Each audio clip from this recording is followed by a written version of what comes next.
The importance of studying the stages of development. In many instances, we meet children of different ages and wonder why each of them displays different characteristics. The focus of the study of development precisely points to these observations.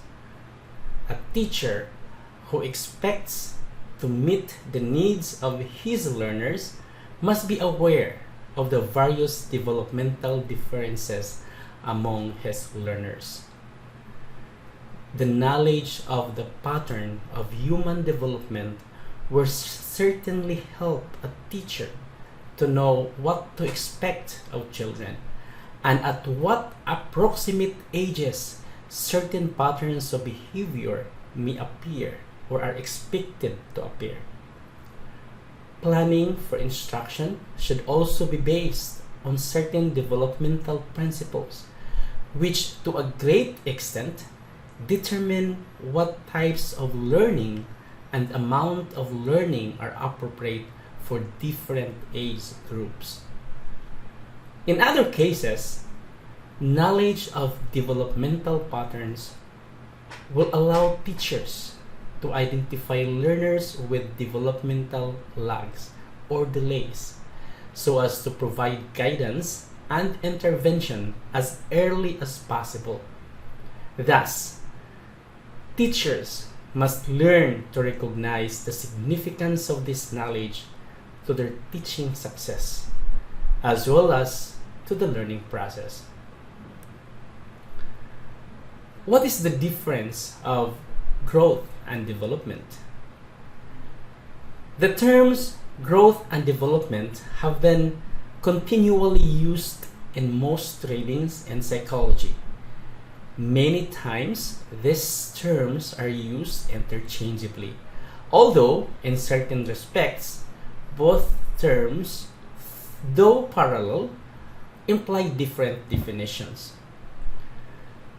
Growth essentially refers to quantitative changes in an individual as he progresses in chronological age. It may refer to increases in size, height, or weight.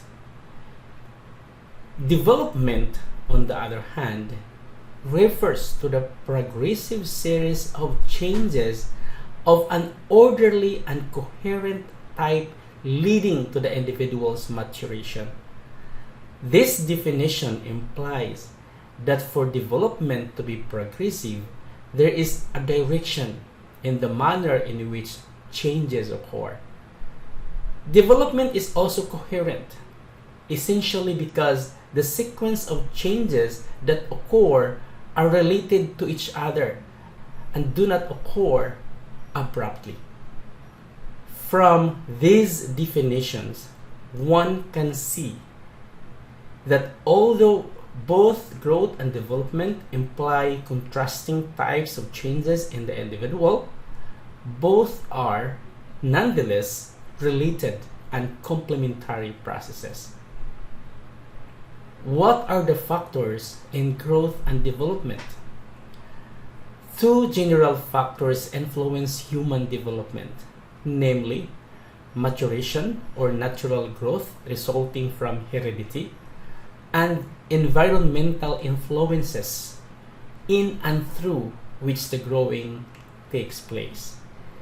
These two factors are so thoroughly interrelated that it is impossible to isolate their specific influences.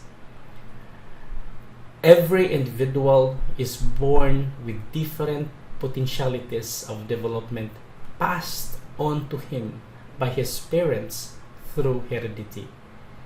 These hereditary potentialities for many kinds of behavior patterns continue to develop for months or even years. This process by which heredity exerts its influence long after birth is called maturation. Studies have shown that several physiological structures are essentially mature and ready to function at birth or even earlier. Others, however, such as certain nervous, muscular, and glandular structures, are not ready to function until after months or even years later. Certain types of behavior, which are made possible by these structures, cannot be developed unless these structures are sufficiently mature. No amount of instruction and practice, for example, can make a 6-month-old child walk or talk, because the neural and muscular structures involved are not yet ready for such activities. Although an individual inherits trait potentialities from his parents, the direction that these characteristics follow during the process of growth and development depends upon the individual's environment. Behavior traits develop only after interaction with environmental influences. Modes of behavior at given time in the life of an individual are not determined by heredity or environment working alone. Instead, they are the product of the interaction between his inherited tendencies and potentialities and those environmental influences by which he is stimulated. For example, while the ability to vocalize and the capacity for learning to make intelligible sounds are inherited, the language a child speaks is the result of the language he is exposed to during the growth process. A child is not born with skills, emotional controls, or attitudes. It is only when his inherited adaptable nervous and muscular systems are given the proper stimulation at a time when they are maturationally ready that such traits are learned and developed. It is at this point where education plays an important role in the development of an individual. There are basic principles of growth and development that we should know. From numerous studies conducted on growth and development, developmental psychologists have established some basic principles of developmental change that occur over the life cycle. The basic principles are: first, development follows an orderly sequence which is predictable. This is the first basic principle relates to the orderly sequence of developmental change. The developmental process, guided by the interaction of maturation and learning, follows a predictable pattern. It is a continuous process that proceeds according to a definite directions and uniform pattern throughout the life cycle. Although physical growth attains its maturational level and stops as a process, development change continues as long as life continues. An individual continuously adapts to changing physical and mental abilities as age increases. Such developmental changes, which occur throughout the life cycle, follow a sequential pattern which is predictable. The stages which an individual goes through from birth to death are always of the same order, from infancy to old age. They have never occurred in reverse. This predictable sequence is also observable in the phylogenetic skills, those skills which are universally true of the human race. Thus, regardless of the culture, all babies proceed from the supported sitting to unsupported sitting to creeping, crawling, and finally walking. Similarly, babies produce unrecognizable sounds to bubbling before producing understandable speech. The two predictable directions during the prenatal and infancy periods illustrate the uniform pattern of physical development. These directions are cephalocaudal and proximodistal. In the cephalocaudal trend, development proceeds in a head-to-foot direction in the body. Changes in motor performance and functions, for instance, take place first in the head region and last in the foot region.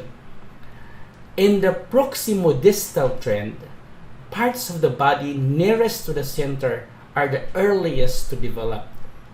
Infants, for instance, are able to use their arms before they acquire hand skills, while their finger skills follow the development of hand skills. Second principle, the rate of development is unique to each individual. The second basic principle relates to the rate of developmental changes as unique to each individual. Although developmental changes follow a predictable pattern, the rate at which changes may occur may be different from one individual to another. Such differences in a rate of change are determined by the interaction of heredity and environmental factors.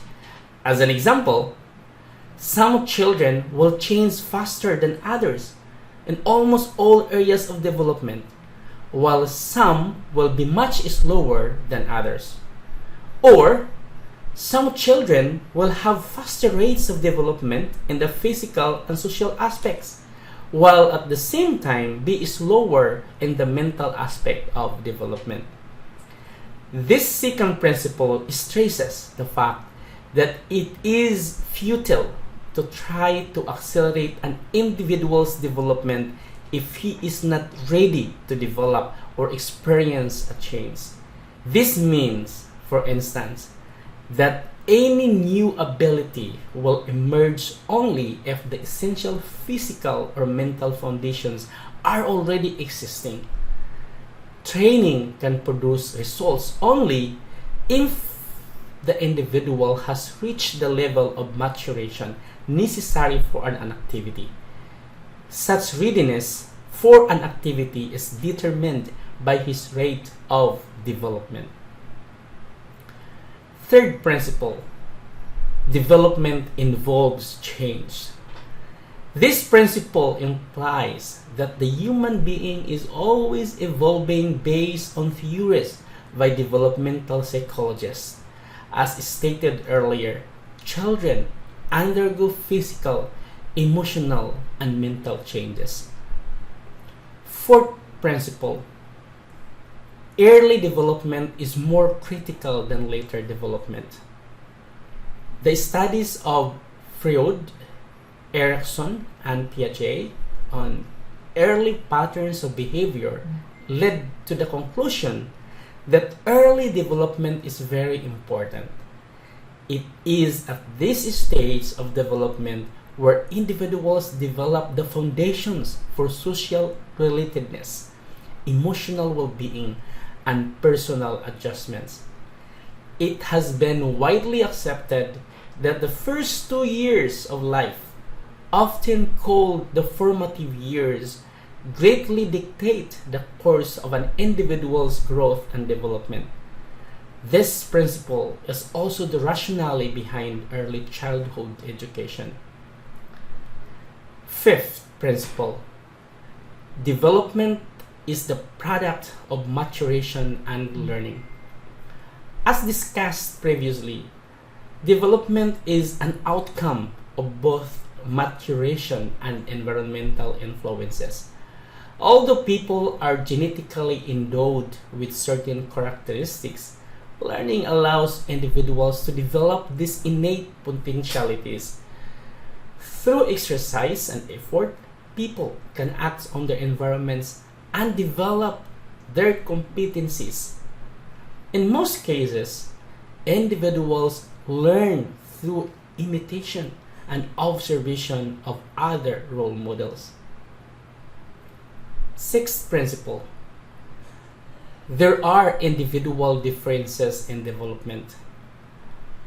Although children follow a predictable pattern of development, a step-by-step progression, all children do not reach these developmental stages all at the same time or all at the same age. These differences in development are often ascribed to both genetic and environmental influences, where each individual is either born or exposed to varying factors. For instance, physical development depends largely on inherited characteristics, such that children will grow in height differently from each other. Similarly, intellectual growth is contingent upon one's educational exposure or family environment. Seventh principle: there are social expectations for every developmental period, which are often referred to as developmental tasks. This principle clearly states that at any point in the individual's development, each one is expected to fulfill certain social expectations. As will be seen in later discussions, these social expectations vary from one stage to the next.